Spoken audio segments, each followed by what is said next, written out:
Yes, good morning to all students. आज का जो वीडियो है वो इंग्लिश कंपलसरी में पोइट्री से संबंधित है। दोनों बुक में मैंने आपको 3-3 लेसन करवा दिए हुए हैं, उनकी पीडीएफ भी डाल दी है। फिर भी कोई प्रॉब्लम हो तो आप कंसल्ट कर लेना। आज से पोइट्री सेक्शन शुरू करने जा रहा हूँ। फर्स्ट पोइट्री है। आफ्टर इस वीडियो के बाद मैं आपको इसका पैटर्न बताऊंगा कि एग्जाम में किस तरह से क्वेश्चन पूछे जाते हैं। अपने सिलेबस में 5 पोइट्री है, उनमें से कोई 2 स्टेंजा होंगे, दोनों में से किसी एक को आपको सॉल्यूशन करना है। नीचे 2 ही क्वेश्चन होंगे होंगे। पहले 3 क्वेश्चन हुआ करते थे 2017 तक। 18 से एग्जाम पैटर्न बदला, उसका भी पैटर्न बताऊंगा। उसके बाद पोइट्री के स्टेंजा के अलावा मैंने सिलेबस में पहले एक्सप्लेन कर दिया, फिर भी दोबारा मैं आपको बता रहा हूँ बेटे कि उसमें आपके पोइट्री से 4 क्वेश्चन पूछे जाएंगे 30 to 40 वर्ड्स के। एक क्वेश्चन 2 नंबर का, लेकिन आपको ऑप्शन रहेगा एक क्वेश्चन कम करने का। अर्थात आपको 3 आउट ऑफ 4, 4 में से कितने करने हैं? 3 ही करने हैं। आज जो हमारी फर्स्ट पोइम है, द नोबल नेचर, उत्तम प्रकृति, उत्तम स्वभाव, इसमें पूरी कविता में पोइट बेन जोन्सन ये कहना चाहता है, उसने प्रकृति के 2 ऑब्जेक्ट लिए हैं। एक ओक का वृक्ष है जो 300 वर्ष तक जीवित रहता है, एक लीली कुमुदनी का फूल है वो 1 दिन जीवित रहता है। इन दोनों नेचुरल ऑब्जेक्ट्स के माध्यम से वो मानव जीवन के बारे में बताना चाहता है कि एक मनुष्य को किस प्रकार का जीवन व्यतीत करना चाहिए, वो जीवन में महान कब बन सकता है। अर्थात महान बनने के लिए लंबी आयु का जीवन या विशाल आकार के जीवन की आवश्यकता नहीं है।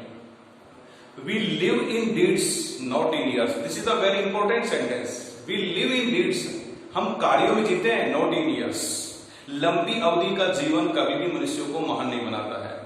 The person who has Nobel nature, जिसकी स्वभाव अच्छा है, एंड हैविंग नोबल डीड्स, और उसके कार्य बड़े महान श्रेष्ठ है, वही इस संसार में व्यक्ति महान हो सकता है। तो नाउ स्टार्ट। पहले तो मैं आपको बता रहा हूं, इस पोइम को लिखा है Ben Johnson. Ben Johnson the greatest English play right after the Shakespeare. Shakespeare के बाद में अगर अंग्रेजी साहित्य के अंदर कोई महान नाटककार, प्ले राइट होता है नाटककार, तो वो है मिस्टर बेन जोन्सन। 1573 में बॉर्न हुआ था और 1630 में एक्सपायर हो गए थे।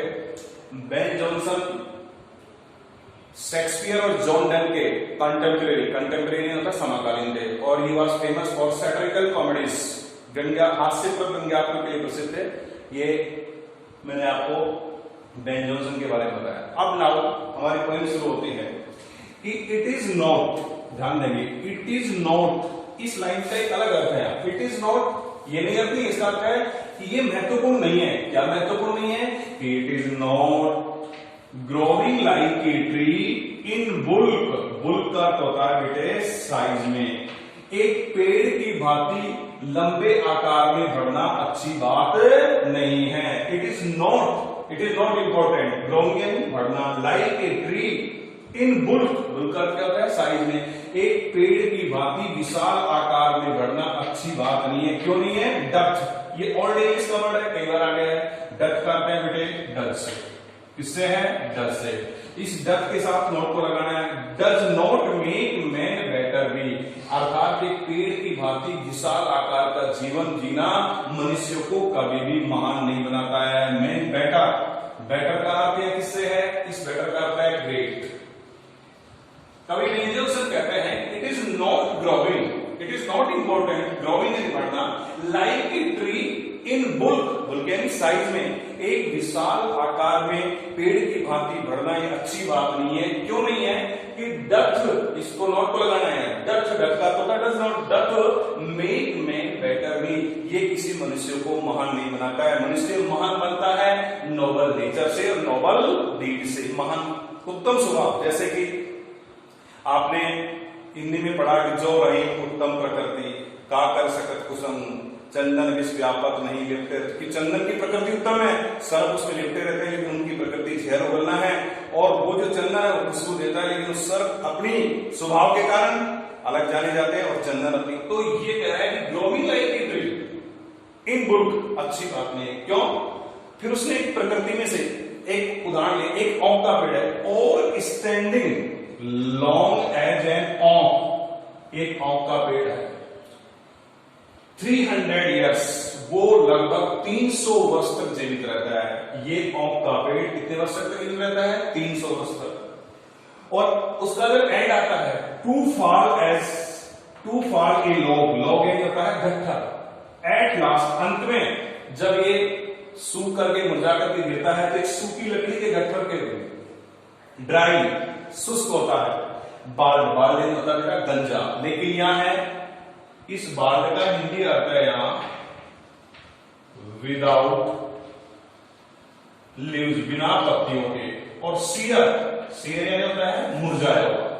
तो जब वो वृक्ष ओक का 300 वर्ष बाद में गिरता है तो एक सूखी लकड़ी के गट्ठर के समान जंगल में पड़ा रहता है, यूजलेस है, ड्राई शुष्क है, पत्तियों विहीन है और सीयर मुरझाया। तो कहने का तात्पर्य इस पूरे स्टेंजा के माध्यम से कवि ये कहना चाहता है कि लंबी अवधि का और विशाल आकार का जीवन कभी भी मनुष्य को महान नहीं बनाता है। अगर कोई मनुष्य महान बनता है तो अपनी उत्तम स्वभाव और उत्तम कार्यों के द्वारा, noble nature and noble deeds के द्वारा ही वो इस संसार में महान बनता है। मैं फॉर एग्जाम्पल देता हूं, आज दुनिया के हम किसी ऑफिस में जाते हैं, किसी स्कूल में जाते हैं, तो आप अगर दीवार पर देखते हैं तो पंडित जवाहरलाल नेहरू, महात्मा गांधी, सुभाष चंद्र बोस, हमारे पूर्वज बहुत सारे जो स्वतंत्रता सेनानी हैं, या फिर जो रिलीजियस है जैसे कि स्वामी विवेकानंद का फोटो लगा हुआ है, उन्होंने कोई नोबल डीड्स किया है। तो after death we remember them, हम उनको याद करते हैं। क्यों? क्योंकि उन्होंने अपने राष्ट्र के लिए कोई नोबल डीड्स किया है। तो यह कवि इस पैरा में, इस स्टेंजा में ये कहना चाहता है कि अगर एक मनुष्य लंबी अवधि का 100 वर्ष एक सफिशिएंट लाइफ मानी जाती है, पर्याप्त कि 100 वर्ष की अवधि का जीवन जीता है, लेकिन अगर वो इस जीवन में आकर के कोई नोबल डीड्स नहीं करता है, कोई समाज या राष्ट्र के हित में कोई कार्य नहीं करता है, तो वो कभी भी महान नहीं हो सकता, उसको दुनिया में कोई याद नहीं कर सकता। क्यों नहीं करता है? व्यक्ति जाना जाता है अपनी नोबल डीड्स के लिए। तो ये ओक का वृक्ष अपनी लंबी अवधि में 300 वर्ष के जीवन काल में ना तो इसमें कोई फूल आता है ना कोई फल आता है, और ये एक जब लास्ट में जब इसका अंत आता है तो एक सूखी लकड़ी के गट्ठर के समान। It is useful for fuel यानी ईंधन के लिए उपयोग होता है। इट इज ए लॉग यानी होती है गट्ठा, लास्ट ड्राई यानी शुष्क। तो कह रहा है कि it is not growing like a tree in bulk, कि आकार में एक पेड़ की भांति बढ़ना ये कोई महत्वपूर्ण नहीं होता है। Because does not make man better, भी वो मनुष्य को महान नहीं बनाता है। और standing a long as an oak का एक पेड़ है जिसकी अवधि कितनी? The year the oak is the symbol of long and unimpressive life, meaningless life का प्रतीक है। ये the symbol of meaning.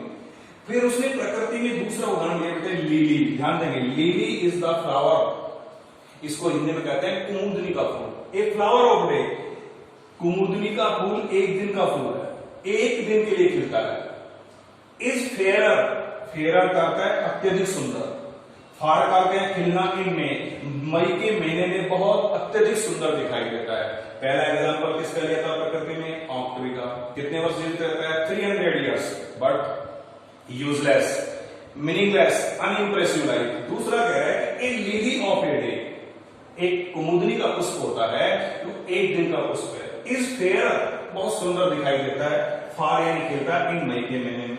Aldous, यद्यपि कवि कहता है कि it fall and die that night, यद्यपि ये पुष्प उसी रात्रि को, as the day ends it life comes to an end, जैसे ही सूर्य अस्त होता है ये फूल मुरझा करके गिर जाता है। लेकिन इसकी सुंदरता इतनी अच्छी है, ये इतनी अच्छी, it blooms in a day and ends of at the end of the day, but during the day life, अपने जीवन के दौरान इट स्प्रेड जॉय, ये खुशी फैलाता है। हर व्यक्ति जिसके पास से गुजरता है वो इसकी तरफ मोहित हो जाता है। तो कहने का मतलब कवि कह रहा है कि जीवन की अवधि चाहे छोटी हो, it was the plant and flower of life, इसीलिए कवि ने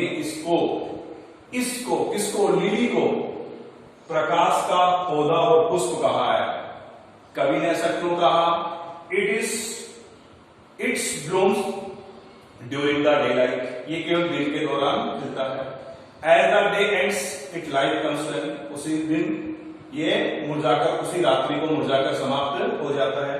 तो इसके कवि ने लिली को the plant and flower of light किया। यहाँ लाइट का अर्थ है प्रसन्नता से। यहाँ लाइट का किससे है? डिलाइट, प्रसन्नता से है कि ये प्रसन्नता का, क्योंकि जो भी व्यक्ति इस पुष्प के पास से गुजरता है, इसकी सुंदरता से, इसकी महक से वो इसकी ओर आकर्षित हो जाता है। कवि यह कहना चाहता है कि जीवन की अवधि चाहे छोटी हो लेकिन मीनिंगफुल होनी चाहिए, वो नोबल डीड से परिपूर्ण होनी चाहिए। अगर हम हमारे जीवन को परिपूर्ण बनाना चाहते हैं तो कवि क्या कह रहा है कि इन स्मॉल प्रोपोर्शन, प्रोपोर्शन क्या होता है बेटा? अनुपात। तो यहां प्रोपोर्शन का अर्थ मैं बता रहा हूं, the things of small size. कवि कह रहा है इन स्मॉल प्रोपोर्शन भी जस्ट ब्यूटी सी, यानी कि छोटी आकार की चीजों में भी हम सच्ची सुंदरता देख सकते हैं। अर्थात छोटी अवधि का जीवन भी सच्चा हो सकता है, सुंदर हो सकता है, परिपूर्ण हो सकता है। And in short measure, measure ये होते हैं पीरियड, समय की अवधि। इन शॉर्ट मेजर्स लाइफ में भी में परफेक्ट भी कवि कहता है छोटी अवधि का जीवन भी एक परिपूर्ण जीवन हो सकता है। अर्थात अगर व्यक्ति का जीवन छोटा है लेकिन if we have noble nature and having noble deeds, it's life is better, उसका जीवन अच्छा है, श्रेष्ठ है, उत्तम है। तो कवि इस सेकंड स्टेंजा के माध्यम से कहना चाहता है कि कुमुदनी का पुष्प है वो मई के महीने में खिलता है, बहुत सुंदर है। During the daylights, during the day, it spread the joys. It attract everyone towards its. प्रत्येक व्यक्ति को अपनी ओर आकर्षित करता अपनी सुंदरता से, अपनी महक से। It blooms for only a day. As the day ends, its life comes to end. But it is the flower and plant of life because it gives joys. It spread fragrance, ये महक को फैलाता है, ये लोगों को खुशी देता है। एवरीवन अट्रैक्ट्स टुवर्ड्स इट, प्रत्येक व्यक्ति को। तो अगर हमारा कार्य श्रेष्ठ है, हमारा स्वभाव श्रेष्ठ है, तो प्रत्येक व्यक्ति हमारी ओर आकर्षित होगा। कहने का भाव कवि ने लास्ट की 2 लाइनों में बहुत कहा कि स्मॉल प्रोपोर्शन भी जस्ट ब्यूटी सी, कि छोटी अवधि का, छोटी साइज की जो चीजें होती हैं वो भी सुंदरता लिए हुए होती है। अर्थात जीवन की अवधि चाहे छोटी हो, हम उनमें भी सुंदरता देख सकते हैं, लेकिन हमारे कार्य श्रेष्ठ हो, हमारा स्वभाव श्रेष्ठ हो। And in small, in short measures, अवधि, अगर छोटी अवधि का जीवन भी कैसा हो सकता है? लाइफ में भी परफेक्ट, वो भी परिपूर्ण हो सकता है बाय डूइंग। तो यहाँ इस पूरी पोइम में the poet want to say that, इस सेंटेंस को ध्यान से सुनेंगे कि any man in this world, any man in this world doesn't need to have huge size of body and long life to become better. इस संसार में किसी भी व्यक्ति को महान बनने के लिए विशाल आकार का शरीर और लंबी आयु का जीवन की आवश्यकता नहीं है। मान If he wants to be great, यदि वो महान बनना चाहता है, he must have the noble nature and noble deeds. उसका स्वभाव उत्तम होना चाहिए और उसके पास अचीवमेंट्स होनी चाहिए, नोबल डीड्स होना चाहिए। Without it, he cannot be better, और कभी भी महान नहीं हो सकता। We live in deeds, not in years. हम कार्यों में जीते हैं, वर्षों में नहीं जीते हैं। फिर उसने छोटे सा उदाहरण दिया, lily is a flower of a day, एक दिन का पुष्प है। तो यहां बड़ा प्रकृति के 2 ऑब्जेक्ट है, एक तरफ एक वक्त है ऑफ ट्री, कितने वर्ष जीवित होता है? 300 वर्ष तक। उस 300 वर्ष के काल में उसमें कोई फूल आता है ना कोई फल आता है। At last it fall long dry बाल सियर, मुरझा करके एक सूखी लकड़ी के गट्टर के समान गिर जाता है। तो द लाइफ ऑफ एन ऑक is the meaningless unimpressive, the life of lily is the meaningful और इम्प्रेसिव। यानी कि हमारा जीवन चाहे छोटा हो, हमारे जीवन की अवधि छोटी हो, आकार में बड़े होने की कोई आवश्यकता नहीं है, लेकिन हमारे जो कार्य हैं वो नोबल होने चाहिए, हमारे पास अचीवमेंट्स होनी चाहिए, तभी मरने के बाद भी और जीते ने भी उस व्यक्ति को याद किया जाता है। तो कविता के इन दोनों स्टेंजा में कवि ने मानवीय जीवन के महानता के बारे में जो उपदेश दिया है उसमें प्रकृति के दो ऑब्जेक्ट लिए, an oak tree and a lily flower. Lily flower lives only one day, the oak tree lives 300 years long life, but its life is meaningless. A lily flower life is meaningful, impressive because it impress to all the beholders, जो इसको चाहने वाले सभी को प्रभावित करता है। Its life is meaningful because during the daylight it spread joy, fragrance. तो इस पूरी कविता का यही भावार्थ है। इसके मेन बात मैं आपको बताने जा रहा हूं, ये आपकी फर्स्ट जो पोइम है सन 2018-1920 कंटिन्यू बोर्ड एग्जाम में प्रश्न आया है 2 नंबर का, 18 में भी आया है।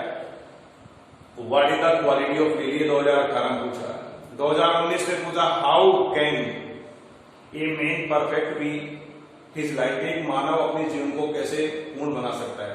2020 जो रिसेंट जो एग्जाम हुई है उसमें how is lily better than of, ये तीनों क्वेश्चन बोर्ड एग्जाम में आ गए, इसलिए this is a very important point question number. तो जो लास्ट क्वेश्चन 2019 में पूछा कि एक व्यक्ति अपने जीवन को कैसे पूर्ण बना सकता है, by doing noble deeds and great having great achievements a man make his life better. If we have noble nature and having noble deeds, he can make his life better, because in small proportion and in short measures life may be perfect. ये छोटी अवधि का और या आकार में छोटी size की चीजों का जीवन में परिपूर्ण, बट एक ही बात आती है क्या कि व्यक्ति का स्वभाव प्रकृति है उत्तम होनी चाहिए। जैसे कि मैंने हिंदी का दोहा कि जो रही उत्तम प्रकृति काट कर सकत कुसम, चंदन विष व्यापक नहीं लपटे रहत भुजन, कि चंदन की प्रकृति उत्तम है, वो सर्प उस चंदन के वृक्ष पर लिपटे रहते हैं लेकिन उनमें चंदन की खुशबू नहीं आती है, क्योंकि उनका स्वभाव और चंदन के स्वभाव में रात में। तो उत्तम जो प्रकृति है, उत्तम जो स्वभाव है, श्रेष्ठ जो स्वभाव है, वही व्यक्ति को महान बनाता है और नोबल डीड्स मान बनाता है। That is the end of the next, उसमें आपको पीडीएफ के द्वारा इसके क्वेश्चन आंसर होंगे।